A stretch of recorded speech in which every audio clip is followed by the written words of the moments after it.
Tiyak na narinig mo na ang Quran dati. Maaring nakita mo ang pangalang iyon sa mga balita o iba pang media.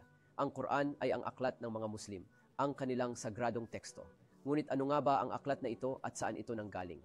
Naniniwala ang mga Muslim na ang Quran ay literal na salita ng Diyos na ipinahayag kay Muhammad. Sumakanya nawa ang kapayapaan upang gabayan ang mga tao at ilabas sila sa kadiliman ng debosyon at pagsamba sa iba, maliban sa Diyos, tungo sa liwanag ng Islam, ang pagsamba sa Diyos na nag-iisa. Mula sa paghahayag nito, ang Quran ay ganap na napanatili ngayon sa loob ng mahigit 14 na raang taon at ito ay mananatili hanggang sa araw ng paghuhukom. Sigurado ako na curious ka sa kung paano napanatili ang Quran.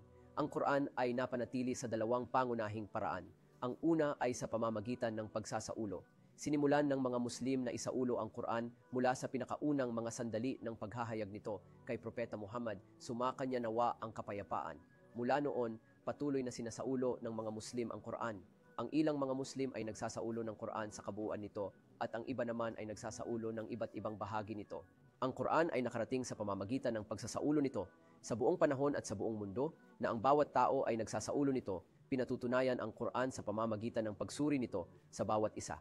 Sa ganitong paraan, hindi lamang napangalagaan ang mga salita ng Quran, kundi pati na rin ang mga orihinal na tunog ng mga salitang iyon.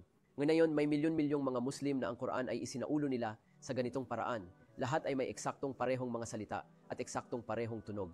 Ang ikalawang paraan kung saan pinangangalagaan ang Quran ay sa pamamagitan ng pagsulat. Ang kodifikasyon ng Quran ay nagsimula noong panahon ni Muhammad, sumakanya nawa ang kapayapaan ng mga dalubhasang eskriba. Ito ay nagpatuloy sa panahon ng unang Muslim na Caliph, si Abu Bakr, pagkatapos ng pagpanaw ni Propeta Muhammad, sumakanya nawa ang kapayapaan. Sa kanyang panahon, ang mga orihinal na teksto ay nakolekta sa isang aklat at sa panahon ni Uthman, ang ikatlong kalipa, maraming kopya ng orihinal na aklat na ito ang ipinadala sa mga pangunahing teritoryo ng Islam at lahat ng mga bagong kopya ay napatunayan ng mga aklat na iyon. Ang maselang pangangalaga ng Quran ay walang pag-aalinlangan sa pagiging tunay nito. Walang alinlangan na ang Quran na hawak natin ngayon ay ang mismong Quran na ipinahayag kay Propeta Muhammad mahigit 14 na raang taon na ang nakararaan ang parehong Quran na binigkas niya sa kanyang mga kasamahan. Ang Quran ay ang tanging relihiyosong teksto sa mundo na napanatili na may ganitong antas ng pagiging maaasahan upang ang pangako ng Diyos tungkol sa Quran ay matupad na kung saan at kami, ibig sabihin, ang Diyos ang nagpahayag ng paalala, ang Quran, at kami ang mag-iingat nito.